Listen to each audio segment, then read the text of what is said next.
All right, it's week 16, and the Falcons have a new quarterback behind center. Michael Penix Jr. will be getting his first start in the NFL today as the Falcons host the New York Giants. Thank you guys for joining us for the Falcons pregame show presented by Ticketmaster. Taylor Vismor, Derek Rackley. We're going to be with you guys for the next 30 minutes. But it's a big day in Atlanta. It is. Not just for, it's week 16 and we have 3 games left, and these are all very important games, but it's a different feel, a different vibe in Atlanta because Michael Penix is getting his first start. Yeah, likely going to be a different energy in the building today because a lot of anticipation for Michael Penix Jr. making his first career NFL start.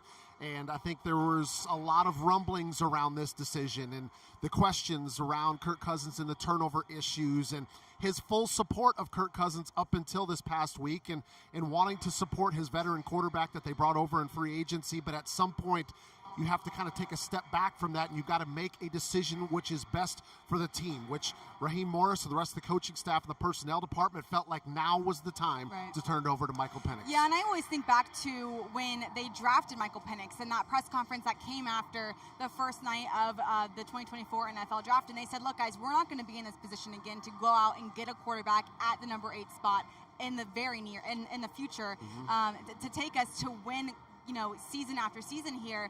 And so now you're looking at week 16, and you were teetering on the line of being back in those positions to go out and get a quarterback. And so now the Falcons not only have a new quarterback under center, but they're in must-win scenarios going forward the next 3 weeks. And who else to take them to that victory than the guy that they said from the start was going to be their future? Yeah, I mean, it's one of those situations where it's like, gosh, there's a lot of pressure placed on the shoulders of Michael Penix Jr. Well, guess what? That's what playing quarterback is. Yeah. Like, this is not new to him. This is something that you just play with pressure, and you have to be able to do it at the highest level if you want to get an opportunity to be in the National Football League. He showed that throughout the course of his college career, not only battling injuries, but what he was able to do his last 2 years at Washington, battling adversity and continuing to play at such a high level. So he's dealt with pressure. Yes, it's going to be a different level of pressure in this game today because when you're in a National Football League and all of the stress that's placed on you, it's even more amplified. But that just comes with playing the position. Yeah, and the thing with Michael Penix is he's had 8 or 9 months now to learn from Kirk Cousins. And yes, while Kirk Cousins, they decided to move on from him, he's still a vet. He's still done really well in the NFL, and there's been things that Michael Penix has taken from Kirk Cousins' game and added to his. You keep talking about the opportunities that you've had to learn. What have you learned so far? Yeah, from Kirk, man, a lot. Like Kirk, just the way he processed, the way he speaks to the team, in meetings on the field, just the command he has, to the offense, getting things the way that he wanted so that, he could play fast. And, it's just the things he said in the huddle. I was in the huddle today and walked through and just remember some of the stuff he did and just saying it the way he said it. Because I look up to Kirk, and Kirk, to be honest, Kirk couldn't do no wrong in my eyes. So it was like, dang, when I saw him in camp, leading all the way up through the season, it's like he's special. Like he's doing it at this age, and he did a great job. And I'm talking about getting through his progressions, making a pass to the 5th read. Our 5th read, you don't see that a lot. Scoring touchdowns and doing stuff like that is like, dang, how is he processing the game so quickly to get to that 5th read, to make that play? You're just trying to learn stuff like that and just seeing how he cancel out certain routes and stuff like that based on coverages. I feel like I learned a lot of that, and, I'm ready to showcase it. So. All right, a couple things I took from that moment was Maria Martin is the one that asked the question, who works for 11 and covers for 11 Alive. She asked him what he's learned up to this point. She never mentioned Kirk Cousins. And Michael took that and he just said, here's everything that Kirk has taught me thus far.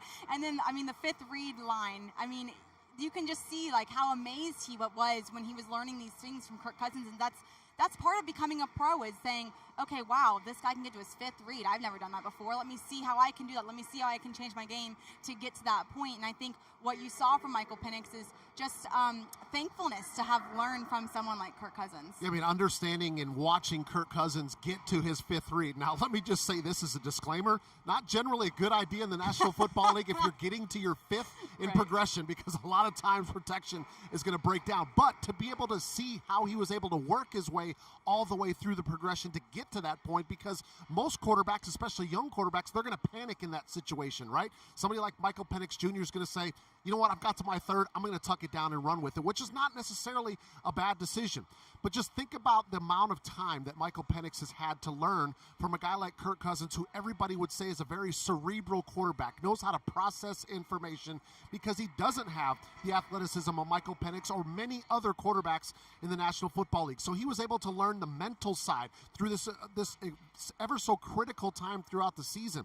And you think about some of the other young quarterbacks, right? Bo Nix, Jaden Daniels, those guys thrust into the spotlight early on as starting quarterbacks rookie years. Bryce Young, last year, struggled. Number 1 overall pick. Yeah. He's already been benched one time. So it just shows how difficult it is to play quarterback in the National Football League. Maybe, just maybe, all of this time that Michael Penix has had to learn, I'm sure he's been chomping at the bit to play. Right. Like any competitor wants to play.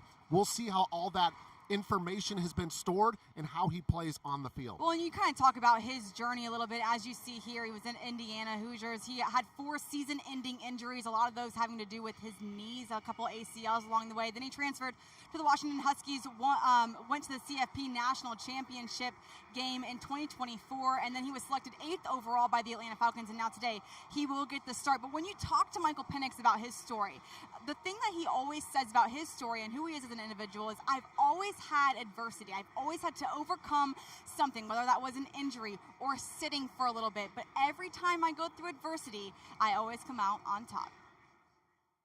Back in action after a 3-week hiatus. Here's Penix near side. Penix towards the end zone. Can he get there? Shoved out inside the 5. It'll be first. To me, it looked like he came up. It was a little harder for him to come back from there. Having his best season in decades, but the player most responsible for that, well, he is done for the year. Try not to dwell on the past and just let him know, like, things happen for a reason. You know, I feel like adversity, it definitely shows people, you know, their true selves, you know, and obviously in the NFL, you know, it's a league of adversity, and I know that whenever I went through adversity, I came out on top. A man who was at Indiana led them to having success in the Big Ten, something that they haven't seen before that. Then he goes over to Washington with Kalen DeBoer, and he has immediate success. Coach Kalen DeBoer, the biggest reason why I ended up going there, you know, just me believing in him believing in me, just us kicking it off to a great start, and ended up having a great 2 years.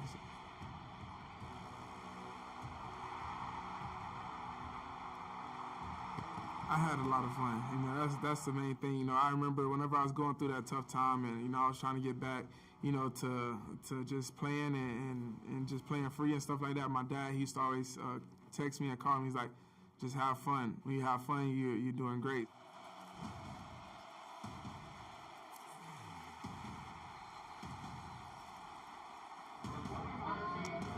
They can't mess with us. So, Taylor, we got a chance to see Michael Penix Jr. in that Washington jersey. I just want to remind people a little bit about what his last 2 years with the Washington Huskies looked like, in case you forgot. Okay, 12-0 regular season when he was with the Huskies. Of course, ended up going to the Pac-12 championship game, ended up beating Oregon, and Bo Nix, who was starting, by the way, for the Denver Broncos, ended up going to the CFP semifinal, beat Texas in that game. Of course, they ended up losing to Michigan in the national championship game. 10 games north of 300 yards passing, with 4 of those over 400 yards passing, 67 touchdown passes in 2 seasons with the Washington Huskies, and of course ended up finishing second in the Heisman Trophy balloting. So in case you forgot, that's the resume that comes not only to the Atlanta Falcons, but as the starting quarterback today. Yeah, and something that I found so interesting after he was drafted here is everyone kind of started saying, you know, Michael Penix might have been the best drafted quarterback outside of Jaden Daniels, who the Falcons will see next weekend up in Washington. But let's talk about what this fan base can expect to see now that Michael Penix is starting for the Falcons. Yeah, so it's like you think, oh, was the offense going to change? And the offense is not going to change for the most part. There might be a little bit more of emphasis on certain plays that they've had in the game plan, that they've practiced before, but they're not going to devise a brand new offense because of Michael Penix, because that's not fair to the other 10 guys on the offense as part of the starting lineup. But what you likely will see is probably some more higher percentage throws early on, maybe some quick screen passes to the outside outside just to get him comfortable. They'll probably use a little bit more of the boot rollout concepts just because they've got that to their ability, right? This is what one of his strengths is, an athletic quarterback. I also want to say this, though. Just because we think that he's an athletic quarterback, that's not necessarily what he has done throughout the course of his career. He had 100 total rushing yards his last 2 years at Washington. Now, he did have 7 rushing touchdowns, but he wants to be a thrower. He wants to be a passer first. But the ability that he's got just to get away from a little bit of pressure and potentially get some of those explosive plays, which happen when you get into scramble drill. When you get outside the pocket, the defense has to make a decision. Do we react to Michael Penix, or do we stay plastered to our coverage responsibility? That's a lot of times where you can end up with some explosive passing plays. Yeah, and something to remember is that this Giants team has almost no tape on Michael Penix. Because when he did come in, it was either a preseason game against Miami, or they were just running plays. They were just giving the ball back. Games. Yeah, it was nothing crazy, nothing really to take home with you and really think about moving forward. But our editorial team spoke to Kalen DeBoer, who was the Washington head coach. He's now with Alabama, about Michael Penix, and he said, quote, he throws a really catchable ball that has some zip on it, but also good touch to where players can reel it in and make those catches with ease. He sees defenses in a way where he understands how to attack them with the concepts that are called. So what he's saying there is, this guy is a professional. He doesn't really get too high and too low. He knows how to get these receivers the ball in the way that they like to get the ball, but he also makes, he can read the defense really well, and that's what you're looking for when you're in the NFL, looking to win games with a good quarterback under center. Yeah, and we get a chance to see Michael Penix right now coming out on the field for pregame warm-ups, and I'm sure he's going to get a warm ovation from this crowd as he's now going to be taking extra reps today as getting ready as a starting quarterback. But going back to your quote about Kalen DeBoer, he's got zip on the football, which means to me he can make all the throws on the field, which I think they know that. That's the reason why the Falcons fell in love with him. But he also said that he understands that sometimes you got to throw with touch. You have to throw these short crossing routes. They've got to have a little bit more finesse to them, right? You can't throw a fastball when it's an 8-yard throw to a wide receiver coming across the formation. So that's the balance that Michael Penix has to play with, and he's going to have to play within himself, cool, calm, collected, and just relax and go out and execute the game plan. Yeah, I don't think Michael Penix is going to have any trouble staying calm. He said he might have those pregame jitters a little bit when he runs through the tunnel, but whenever they snap the ball and get things going, he's going to get back down to the Michael Penix, who himself is just as cool as a cucumber, like just so relaxed, whatever. But let's go ahead and take a look back to Monday Night Football, because Michael Penix is getting his first start on a short week of practice. So what stood out to you on Monday Night Football? Yes, the Falcons did when they did snap their losing streak, but it wasn't the prettiest of wins. It wasn't, but it was more of a 3-phase, well, I'll call it a 2.5-phase football game. Sure. But we got a chance to see the special teams really have a dominant performance. Obviously, Kadarius Hodge ended up being the NFC Special Teams Player of the Week with a couple of blocked punts in that game. We also saw a blocked extra point as well, but sometimes you have to have the other phases of your game, right? You always want to talk about offense and defense, and rightfully so. But check out this animation. We get a chance to see Kadarius Hodge. This was the first block punt that he ended up having. You see the deflection. It ends up going down the field. And then we'll get a chance to see the second one here. He comes through once again. Atlanta felt like they had a great game plan. They were able to execute. He gets his second tip here. This ball was actually picked up and returned a little bit, but still able to stop him before he was able to pick up a first down. That's huge in the National Football League when you can get 2 game-changing plays on special teams. A lot of times you're thinking it's a blocked field goal on a game winner, or you get a kickoff return for a touchdown, but you rarely see 2 blocked punts. You rarely see it in a season, nonetheless, in one game. So Kadarius Hodge kind of flexing his muscles as one of the best special teams players in the National Football League. But as I mentioned, also Kevin King getting a block extra point. So we saw great special teams execution in that win against the Raiders. Yes, Kadarius Hodge came away winning the NFC Special Teams Player of the Week. I got to sit down with him that Wednesday to talk to him about the game, and I was like, listen, special teams gets overlooked a lot. What is so special about special teams? And he was like, oh, it's so fun. Like, it's so special because it in a way, it can be forgotten, right, in all the phases. It's really the first and second phase, and everyone kind of forgets about the third. But that is the moment. Those are the moments that can change the momentums of the game. Yes, you can have a bad 3-and-out on offense, but if you get a big stop or a big run on special teams, you can have this defense going out ready to run, ready to come through and get off the field quickly. So the special teams has this ability to switch the pendulum and to swing the pendulum the other direction for whether that's the offense or the defense, and Kadero Hodge was able to do that last It's week. a great point that you make, Taylor, and obviously I lived my career on special teams, but here's the difference, okay? Here's the difference. Let's just talk about the offense. You're right. Quarterback comes out, he throws an incomplete pass on first down. Guess what happens? He gets to come back on second down. Right. And even if he does it twice, he gets to come back on third down. On special teams, you get one play. You don't get a redo. You rarely get an opportunity. Okay, yes, every once in a while you get a penalty and you got to re-kick, or you got to re-punt. But you got one opportunity, and you have to execute to the fullest extent on that one play. Yep. And then you don't get another opportunity for, call it, 8, 10, 15 plays in a game. So you don't necessarily get that mulligan, to use the bad golf analogy, right? Where, yeah, we had an incomplete pass, but let's go back and see if we can fix our mistake. You got to go out and execute that one time, and that's what it seems to me Kadero Hodge really embracing that concept is. We go out there for one play.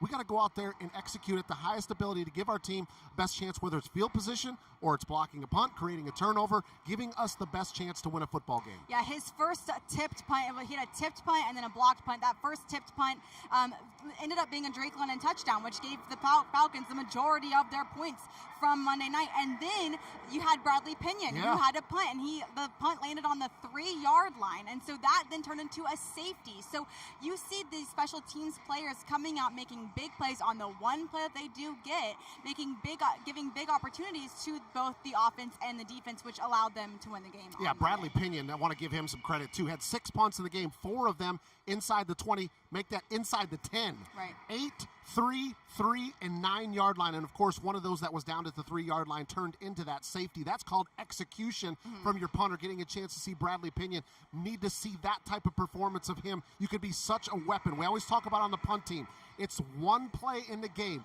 that you can nearly guarantee where you can change 40 to 45 yards of field position. That's why the punt team is generally regarded as the most important special team. Yeah, great punter in Bradley Pinion. And then obviously, like we've both said already, led to a safety. Let's talk about this defensive front. They've really come alive the last couple of weeks in the NFL. Yeah, we had 10 tackles for loss in that game. And just look at the change before the bye week and after the bye week. I mean, I think the numbers kind of speak for themselves, obviously points, but look at the difference in yards. You're looking at about 60-plus yards as far as yards per game. And then the sacks and the tackles for loss is the biggest change.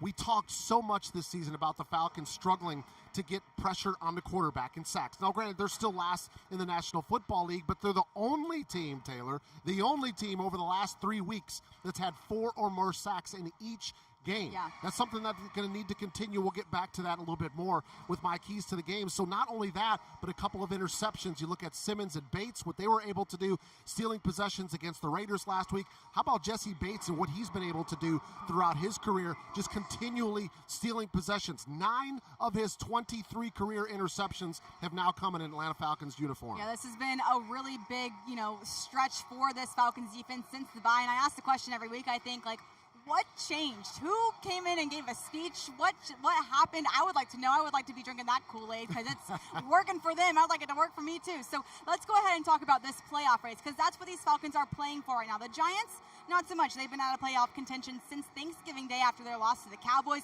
But the Falcons are still in the hunt. They're still in the race. They are still, though, second in the NFC South. Yeah, they're going to have to win out, and they're going to have to get a little bit of help, and whether that's from the division or whether that's as a wild card berth, because, of course, Tampa Bay's got the 1-game lead right now, and their remaining schedule, their opponents have a combined record of 14-28.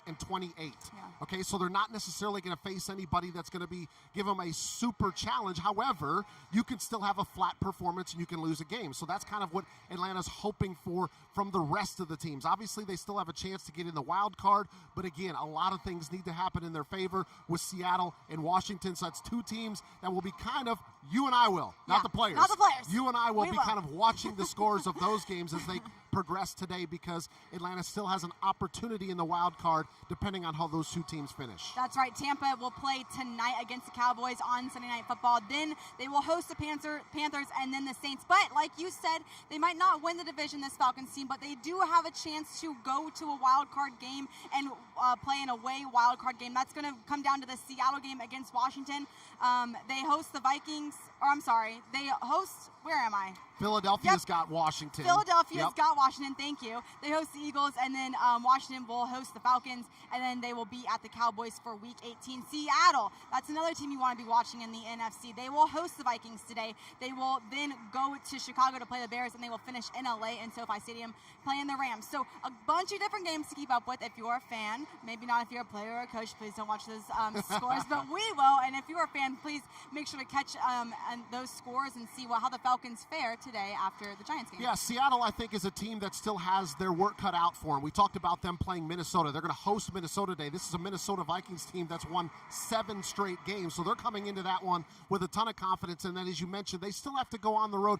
They're going to go on the road and play the Bears. You like to think maybe Seattle's going to win that game. Chicago's in a tough spot, but then they got to finish on the road against the Rams. So you're looking for Seattle to go 1-2 in these final 3 games. I think there's a possibility for that to happen. And then, of course, with Washington, a lot of that's going to be in the hands of the Atlanta Falcons. As we know, that game ended up getting flexed, so Atlanta's going to go to Washington next week. They're going to play on Sunday Night Football, and that is another must-win for many reasons for this Falcons organization. Yeah, this Falcons organization is really sitting at a must-win out, really, at this Correct. point. And so for that Sunday Night Football game to really matter for this Falcons team, you have to win today. So let's kind of talk about this New York Giants team. They're 2-12. They're on a 9-game losing streak. What do you make of this New York Giants team? Yeah, I mean, tied with Las Vegas, as you talked about, with the worst record in the National Football League. They're sitting around thinking about next year already. They're thinking about what quarterback, what draft pick they're going to end up getting. So you have 2 teams that are kind of in different spots. But what I would tell you is that any NFL team doesn't come into a game during the season and start thinking about next year. You think about a guy like Drew Lock. He's going to end up being the starting quarterback today. He's got a couple of starts this season. Of course, both of them have been losses because the Giants have lost a lot of football games this year. But you don't want to come in and think that you're going to just beat an opponent because you're better on paper. Yeah. We've seen that throughout the course of the season. I think you would make that argument that Atlanta was the better team when we went on the road and we played the New Orleans Saints at that time with all the injuries that they had. And we ended up losing that game, right? So you can't take any opponent for granted. But things are not necessarily trending in the right direction for the New York Giants. However, with Drew Lock, he is likely going to be going in the direction of Malik Neighbors, another one of those guys that we knew coming into the season was an electric receiver. And his stats end up backing it up throughout the course of this season. 140 targets. Just think about that one. 140 times they have tried to shove the football in his direction. 90 catches, 901 yards this season. He does have 4 touchdowns. This team is struggling, but that's one threat right there. Similar to last week, we knew with Brock Bowers, you knew he was one guy that could beat you. Malik Neighbors has shown that he has got the talent to make multiple plays throughout the course of a game. Neighbors is second in the NFL in targets and 4th in the NFL in receptions. So yes, like we mentioned last week, I think basically all we talked about was Brock Bowers and how dangerous he is. That goes the same for Malik Neighbors, but the guy that's throwing the ball is Drew Lock. They've had a bit of a quarterback carousel this season. Obviously, they traded Daniel Jones to the Vikings earlier in the season. Drew Lock, Tommy DeVito, and Tim Boyle have all kind of started a couple games, come in and played a couple games, relieved a couple of the other quarterbacks. So what do you make of this quarterback room where they sit right now? Obviously, I've already mentioned that they've been out of playoff contention since Thanksgiving Day. It feels like they're reeling for that number 1 overall pick. But now these guys, the Tommy DeVitos, the Drew Locks, the Tim Boyle, they're fighting for a spot and maybe more tape on their name. Yeah, whether or not they're going to be on this roster next year, whether they're going to be on somebody else's roster next year. But Tommy DeVito and Tim Boyle are both played last week because Drew Lock was dealing with a heel and an elbow injury last week, so he did not play. He was the 3rd quarterback. However, he was cleared, as I mentioned. He did start 2 games this year. He's got no touchdown passes, a couple of interceptions. The one thing I would say is that Drew Lock can run the football a little bit. So that's one thing Atlanta's defense is going to have to make sure that if things break down, he's not afraid to escape outside the pocket, and he has had some success. 59 and 57 rushing yards in his 2 starts, and he does have a rushing touchdown. Now, he was formerly a high draft pick when he came into the league, but just hasn't quite had that impact to this point in the season. But you're right. The chemistry, the consistency has just not been there for this offense. Anytime you have 4 different quarterbacks starting for your team, it generally doesn't spell a whole lot of success. Yeah, Drew Lock has started 2 games and has appeared in 5. Of those 5 games, he's thrown 90 times, completing 46 of those passes, 51.1% completion rate. No touchdowns, but 2 interceptions. Of course, he will be throwing mainly to Malik Neighbors. But when you're this Falcons defense and you're kind of getting hot at the right time now, getting those sacks, getting those interceptions, how do you put pressure on Drew Lock and keep Malik Neighbors out of his line? Yeah, you got to continue to live in the backfield, and we got to see guys like Grady Jarrett continue to cause havoc. He has been one of those guys, not necessarily with sacks, but tackles for loss have been there with Grady Jarrett. You think about some of the other guys on this defense. Last week, Kentavious Street had such a great game. Career high, 3 tackles for loss for him. D'Angelo Malone had 2 sacks. Zach Harrison had 2 tackles for loss. Caden Ellis just been steady Eddie the entire season with 11 tackles and a sack last week. Continue to win at the line of scrimmage up front. Win those one-on-one matchups against the offensive line first, but then find those ways to create havoc in the backfield. Tipped passes, get to the quarterback, make him throw off balance, make him throw off of his back foot. Those are the areas where you continue to do what we've done the last few weeks with getting the sacks and getting the takeaways. I think it's going to be huge for Atlanta today. Yeah, let's kind of flip the sides of the ball, if you will, for a second. Look at this Falcons offense and this Giants defense. First person that comes to mind for me on the Giants defense is Brian Burns. I feel like everyone was like, oh, thank God he's out of Carolina. But now the Falcons are going up against him again. Why is he so dangerous? Why can't anyone seem to stop him from getting to the quarterback? Because when he gets going, he's one of the premier pass rushers in the National Football League. Got his 8th sack of the season last week, and as you mentioned, Taylor, the Atlanta Falcons know about him well. He knows how to get to the quarterback. The last time he played against the Falcons, he had a sack when he was with Carolina. This guy continues to cause havoc. Now, if they would have some of the rest of their enforcements on the defensive line, he'd probably be even having a better season. But he is your prototypical NFL pass rusher. He's going to get around the edge. He's got an arsenal of pass rush moves. So whether you're right tackle, left tackle, one of the interior offensive linemen, you've got to make sure you know where he is at on all occasions. And if he is lined up in what we call a wide 9 technique, so he's wide outside, if you can get a running back or a tight end to give him a chip, give him an elbow, just to kind of push him back onto the offensive tackle so he doesn't get on the edge, that's how you can beat some of these better pass rushers in the National Football League. I want to talk about this rush defense really fast because I think that, and we'll get to it a little bit later. I don't want to spoil anything for the keys to the game, but this is the 31st rush defense in the league. They're the 2nd worst in the league. They're allowing 143.7 yards per game on average and 407 rush attempts on the year so far. Why, if you're an offense, do you want to run it against this team? Well, for a lot of reasons. Number one, offensively, you always want to establish the run. Unless you're Listen, there's a couple of teams out there in the National Football League, like let's say Kansas City Chiefs, right? You don't necessarily have to establish the run when you've got Patrick Mahomes because he's just that good, right? There's only a couple of those alpha quarterbacks in the NFL where you can say, you know what, this is going to be a throwing game plan and we can still win like that, right? But that's not necessarily the strength for the Atlanta Falcons. You got two guys in the backfield that are legit running backs, and that has shown throughout the course of the season that they can take advantage of not only the subpar defenses, but the really good ones as well. So not necessarily getting the best rush defense. So yes, this offensive line, Bijan Robinson, Tyler Algier, need to assert themselves and continue to have that success in the running game because that's how you dictate the pace of the game. And that's what I think Atlanta wants to do offensively. Yeah, like you just saw Bijan Robinson on your screen. He's forced 92 missed tackles this season, which is the most among running backs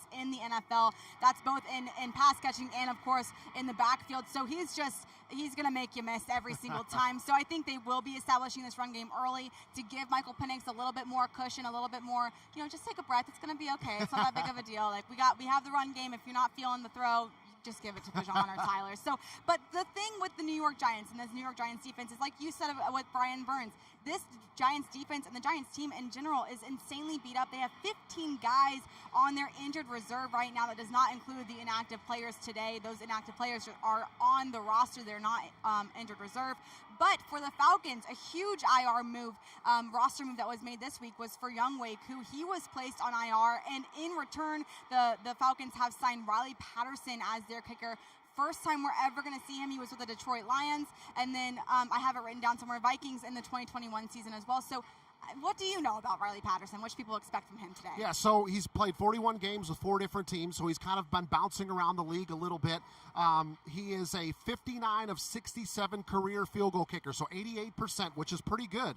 Career long of 53 yards, which came back in 2022. With the Jets in Cleveland this year, he's only played in just 4 games over the last 2 years and hit just 1 field goal. So that's some things that you have to be a little bit concerned about. However, I was watching him in pre-game warm-up, so when they came out before they had their pads on, and he looked like he's got plenty of life in his leg. He's got some distance to him. The only thing I saw is a couple of his kicks were drifting a little bit right, so I'm going to have my eye on that when it comes to field goals. But Younghoe Koo's been battling some injuries, much like everybody in the NFL is throughout this point in the season. So not only is it going to be a new starting quarterback, but a new place kicker, which come in so important on different phases of the game, whether it's at the end of the first half or, of course, in a game-winning situation. Yeah, so let's kind of talk about the keys to the game, because 2 very, very big positions for any team in the NFL, especially for the Falcons. They have new life in those positions. So let's get to the keys to the game on how the Falcons will beat the New York Giants today, presented by Wells Fargo. What is your first cue to the game? Yeah, focus on the run game. And I think this is one of those where it's like, okay, Michael Penix Jr., what are we going to see? What's going to be new?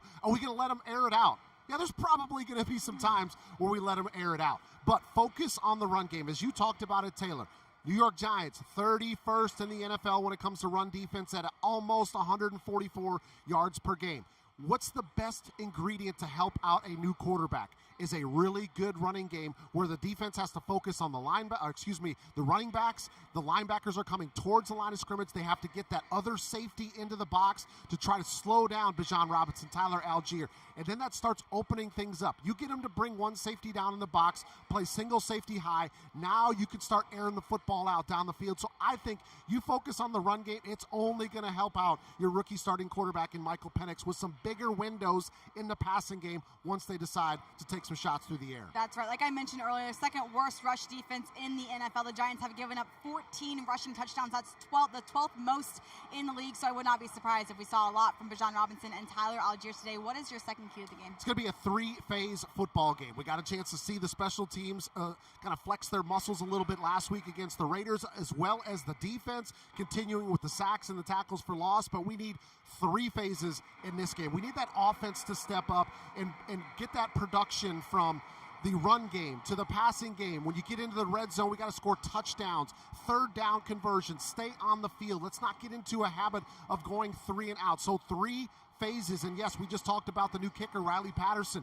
Maybe he's going to end up having a game where he kicks 4 field goals and the team supports him and they get his back. They have great protection, great snaps, operation on that side, but 3 phases: offense, defense, special teams all need to play a winning performance today. Yeah, and I think I spoke about this on Falcons Final Whistle last week after the Raiders game, was like what you kind of taught me on our time in the show. Believe it or not, he teaches me some things every once in a blue moon, but about how, yes, not all 3 phases can have the best game of their lives, right? But as long as one is not pulling the other 2 down, that's what's so important. I think last week you saw it a little bit, that the offense was starting to pull down the defense and the special teams. So what I'm looking for is a sound all 3 phases. Let's make sure that the other one is not pulling and the other one's down. All right, third and final defense, or I almost just said. That's okay. You can lead me into it. Go ahead. You take it from me. It's going to be defensive pressure, and it's something that we have seen the last 3 weeks. Caden Ellis been one of the most consistent players, not only on this team, but in the entire National Football League. What he does as far as tackles, running sideline to sideline, and then when he gets his opportunities to get after the quarterback, to rush the passer, he's had such an outstanding season. But everybody else, we've seen Justin Simmons and Jesse Bates get involved in interceptions, taking the football away, and then, of course, the defensive front, continuing to get that pressure. We mentioned it.